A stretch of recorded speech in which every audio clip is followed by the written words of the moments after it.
The former ensures that an objective equivalence between service and its return can take place. Natural objects can seldom be so determined and scaled in value that their exchange has to be accepted as completely just by both parties. Only money, because it is nothing but the representation of the value of other objects, and because there is almost no limit to its divisibility and accretion, provides the technical possibility for the exact equivalence of exchange values. However, this represents only the first stage in the progressive development away from the one-sidedness of exchange of ownership. The second quality of money derives from the fact that exchange in kind seldom gives both parties the desired object to an equal extent or is able to release them from equally superfluous ones. As a rule, the more lively desire will be on the side of one party to the transaction, while the other party will enter into the exchange only by being forced to do so or where they receive a disproportionately high compensation for doing so. In the case of the exchange of services or benefits against money, however, one party receives the object that they especially need while the other receives something that anyone in general desires.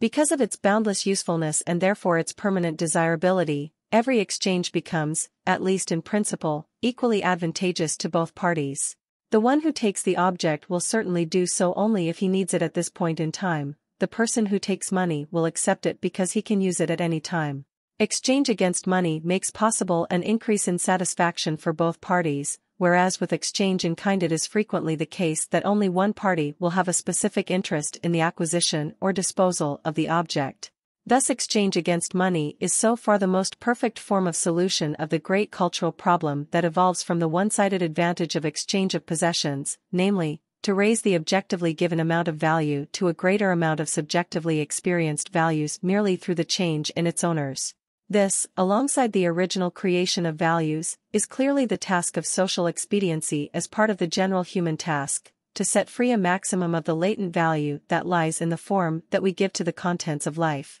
Wherever we see money serving this purpose, the technical role of money also reveals that exchange is the essential social mode of solving this problem and that exchange itself is embodied in money. The increase in the amount of satisfaction that in principle is always made possible through the commodity money exchange process and, despite its eudaimonistic devaluation by virtue of other consequences, does not rest solely on the subjective state of one or the other parties involved in the exchange. Obviously, the objective, economic fruitfulness and the intensive and extensive growth in the amount of goods in the future depends upon the manner in which any given quantity of goods is distributed at the present time. The economic consequences will be completely different depending upon who disposes of the various quantities. The mere transfer of goods from one hand to the other can subsequently considerably modify the quantity of goods in an upward or downward direction. We can even say that the same quantity of goods in different hands means a different quantity, just as the same seed in different soils produces different results.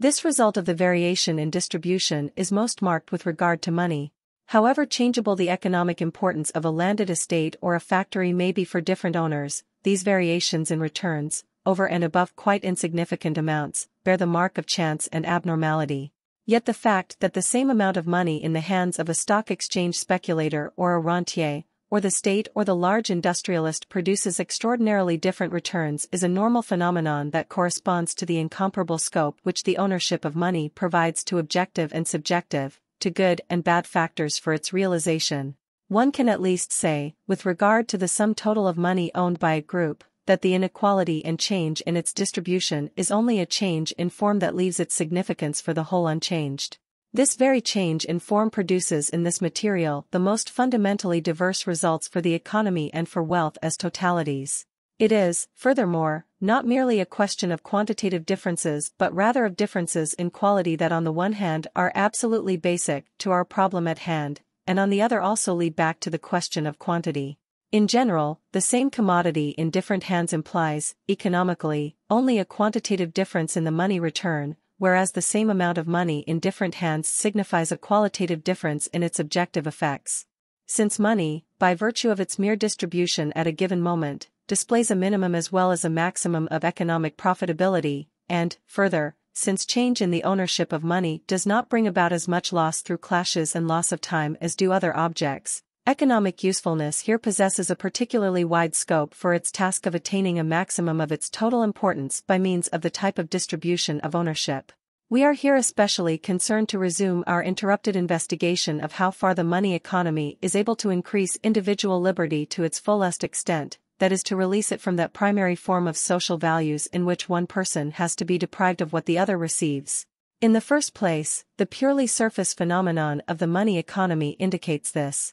Bilateral advantage. The everyday exchange of commodities in which the commodity is directly inspected and handed over obliges the buyer to undertake in his interest a careful and expert examination of the commodity because the seller, after having offered this opportunity, may reject any later complaint. When trade has developed to the extent that purchases are made on the basis of samples, responsibility is transferred to the seller not only for the exact concurrence of the sample with the delivery, but also for any error, since the buyer will naturally profit ruthlessly by any error that he may find in the quality of the sample. Transactions carried out at our modern commodity exchanges have taken on a form that relieves both parties of these responsibilities by being carried out not according to samples but by generally accepted standards that are set once and for all. In this case, the buyer no longer has to rely upon a preliminary testing of the whole or upon the sample with all its chances of error. The seller too is no longer required to supply, according to the individual, the relatively arbitrary sample which entails all kinds of risks. Rather, both now know exactly, when they agree to a contract for a certain standardized quality of wheat or petrol, that they are obliged to deliver an objectively fixed standard of the commodity, a standard that has no regard for personal uncertainties and deficiencies. There has thus been established a mode of bargaining at the peak of the money economy which lightens the burden of responsibility for both parties but transposes the subjective basis of the transaction into an objective one and alleviates the disadvantage of one party at the expense of the other. Credit transactions exhibit an exact parallel to this. In the Middle Ages it was very difficult to ascertain the creditworthiness of an individual businessman, a difficulty that impaired and hampered both his actions and those of the creditors. Only at the stock exchanges of the 16th century, particularly at Lyons and Antwerp, were the bills of exchange of certain trading houses considered safe from the very outset. At these exchanges the concept of absolute creditworthiness emerged, which gave an objective interchangeable value to obligations that were independent of personal considerations of creditworthiness.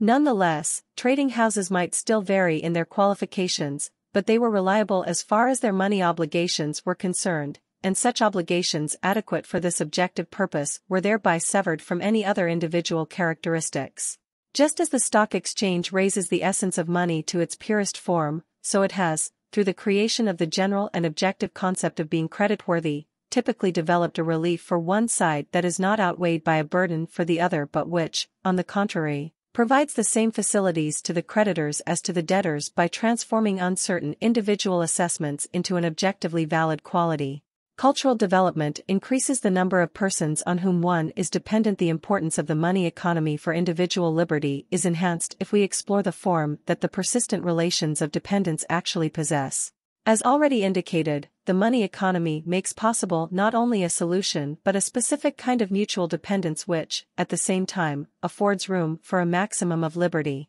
Firstly, on the face of it, it creates a series of previously unknown obligations. Dependency upon third persons has spread into completely new areas ever since a considerable amount of working capital, mostly in terms of mortgages, had to be sunk into the soil in order to wrest from it the required yield. Such dependency upon third parties also spreads once tools that were directly produced with raw materials are produced indirectly by certain amounts of prefabricated components and once the laborer uses means of production which he does not own. The more the activity and life of people becomes dependent upon objective conditions by virtue of a complicated technology, the greater